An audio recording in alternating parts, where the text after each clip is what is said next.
नमस्कार साथियों, आप सभी का हमारे YouTube चैनल में स्वागत है।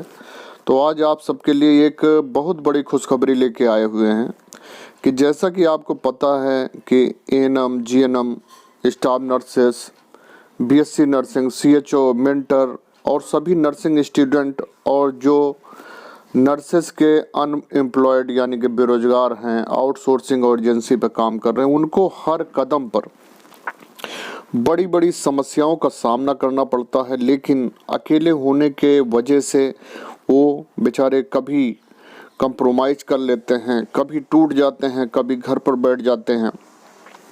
उनका भविष्य जो इस समय अंधकार है, उसमें कुछ बहुत सी कमियां हैं जिनको सुधारने की आवश्यकता है।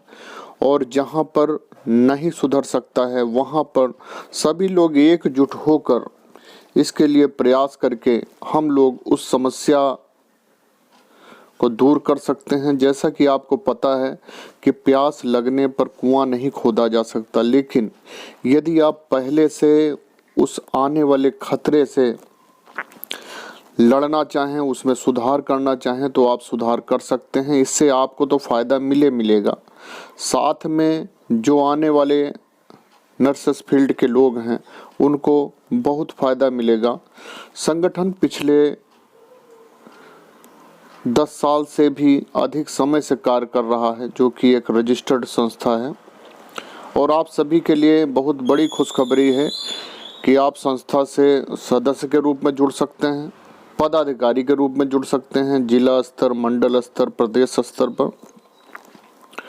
और आपको पता है कि जब आप जॉब करते हैं संविदा पर या किसी भी स्तर पर, तो आपको कई तरह की समस्याओं का सामना करना पड़ता है।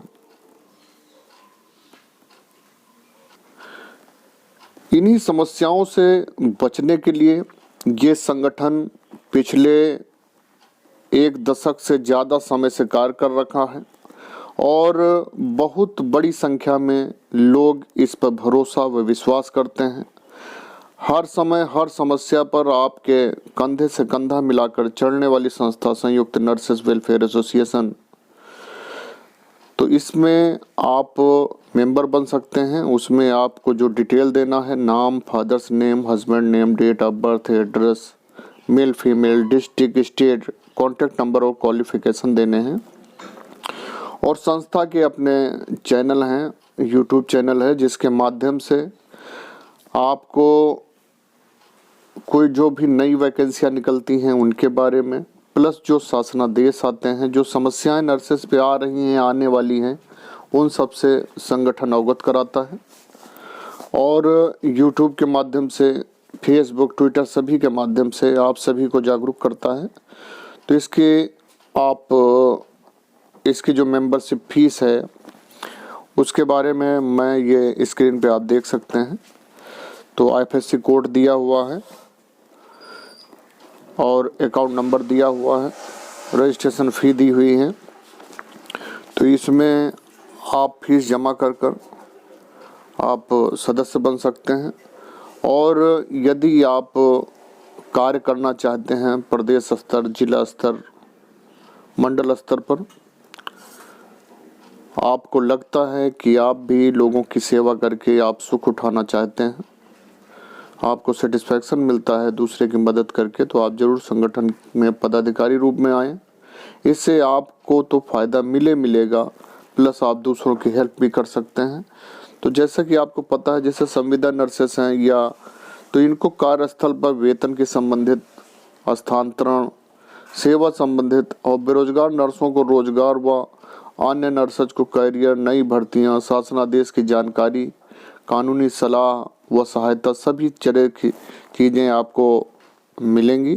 तो आप यदि मेंबर बनना चाहते हैं तो अपना पूरा डिटेल इस फॉर्म पर भर के आप हमें व्हाट्सएप कर सकते हैं, मेल कर सकते हैं, बाई पोस्ट भेज सकते हैं।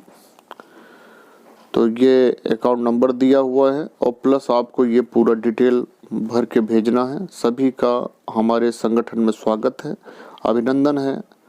और समस्याएं कभी बता के नहीं आती हैं, और जब आती हैं तो उसके लिए हमें एकजुट रहना चाहिए। कहते हैं सोचते सभी हैं, लेकिन बुद्धिमान पहले सोचते हैं, मूर्ख बाद में सोचते हैं। तो इसलिए आप सभी का वेलकम है। आपने जो समस्याएं झेली हैं, हम चाहते हैं कि आने वाले समय में समस्याएं आपको न झेलनी पड़े और आने वाली जो नर्सेस पीढ़ियां हैं वो न झेलें। बहुत बहुत धन्यवाद है, बहुत बहुत धन्यवाद। नमस्कार दोस्तों, ये देखिए सैन्य नर्सिंग सेवा में आप शामिल हो सकते हैं। बीएससी नर्सिंग कोर्स आप 2021 join military nursing service BSc nursing course 2021 आवेदन केवल महिला उम्मीदवारों से 4 साल बीएससी नर्सिंग कोर्स 2021 के लिए आमंत्रित है। पात्रता नियम और शर्तों के लिए 13 फरवरी 2021 का रोजगार समाचार देखें। ये वेबसाइट indianarmy.nic.in और joinindianarmy.nic.in पर उपलब्ध होगा। ऑनलाइन आवेदनों के लिए joinindianarmy.nic.in वेबसाइट पर पंजीकरण 17 फरवरी 2021 से 10 मार्च 2021 तक खुलेगा। पूछताछ केवल 011-2309-2294 पर होगी। Application are invited from female candidate only for 4 year BSc nursing course 2021 for the eligibility term and condition see employment news Rozgar Samachar of 13 फरवरी 2021। 13 फरवरी 2021 का जो रोजगार समाचार आप देखेंगे तो उसमें आपको इससे संबंधित पूरी जानकारी मिलेगी। The same will be available on website, और वेबसाइट पर भी आप इसको देख सकते हैं indianarmy.nic.in पर और joinindianarmy.nic.in पर। Registration for online application will open from 17 February 2021।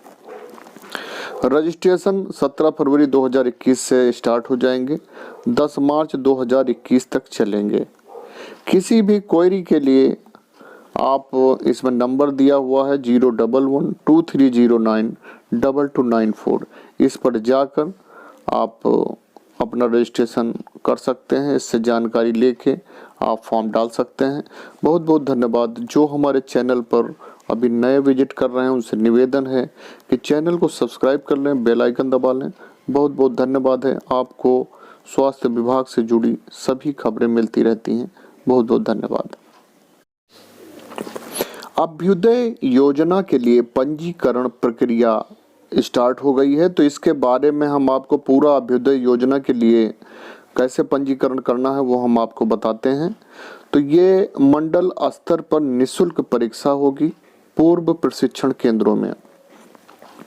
Commissioner ने प्रेस वार्ता करके जानकारी दी। इन परीक्षाओं के लिए मिलेगी कोचिंग। कौन सी परीक्षाओं के लिए कोचिंग मिलेगी? संघ लोक सेवा आयोग द्वारा आयोजित परीक्षाएं, उत्तर प्रदेश लोक सेवा आयोग, अधीनस्थ सेवा चयन आयोग, अन्य भर्ती बोर्ड या संस्थानों की ओर से होने वाली परीक्षाएं, एनटीए आयोजित जेईई मेंस और नीट की परीक्षाएं, एनडीए, सीडीएस या अन्य सैन्य सेवाएं, अर्धसैनिक या केंद्रीय पुलिस बल की भर्ती संबंधित परीक्षाएं, bank PO, SSC, BEd, TET या अन्य प्रतियोगी परीक्षाएं, संघ लोक सेवा आयोग, उत्तर प्रदेश लोक सेवा आयोग की मुख्य परीक्षा और साक्षात्कार। तो चलते हैं पूरी खबर की ओर। क्या है ये योजना, उसको हम आपको बताते हैं। तो ये योजना देखिए, लखनऊ की खबर है ये प्रेस की। ग्रामीण क्षेत्र और निर्बल आय परिवारों के बच्चों को सिविल सेवा, जेईई, नीट, एनडीए, सीडीएस जैसी प्रतियोगी परीक्षाओं के लिए प्रशिक्षण की तैयारी शुरू हो गई है। इस संबंध में कमिश्नर रंजन कुमार ने मंगलवार को प्रेस वार्ता कर जानकारी दी। योजना के लिए 10 फरवरी से पंजीकरण शुरू होंगे। उन्होंने बताया कि बसंत पंचमी पर मुख्यमंत्री योगी आदित्यनाथ मुख्यमंत्री अभ्युदय योजना का शुभारंभ करेंगे। यह योजना उनके लिए है जो लगनशील और परिश्रमी होने के बावजूद आर्थिक तंगी के कारण तैयारी नहीं कर पा रहे हैं। उनके मार्गदर्शन के लिए राजकीय क्षेत्र में परीक्षा पूर्व प्रशिक्षण केंद्रों की स्थापना होगी। राज्य सरकार की ओर से प्रत्येक मंडल मुख्यालय में कमिश्नर की देखरेख में मंडलीय मार्गदर्शन और निशुल्क परीक्षा पूर्व प्रशिक्षण केंद्र सभी वर्गों के लिए संचालित किए जाएंगे। तो मंडल स्तर पर क्या तैयारी होगी? कमिश्नर ने बताया कि मुख्यमंत्री अभ्युदय योजना को लागू करने के लिए अपर मुख्य सचिव की अध्यक्षता में 6 सदस्यीय समिति राज्य समिति का गठन किया गया है। मंडलायुक्त की अध्यक्षता में 12 सदस्यीय मंडलीय समिति गठित हुई है। राज्य समिति कंटेंट और सामग्री के लिए विशेषज्ञों को आमंत्रित करेगी।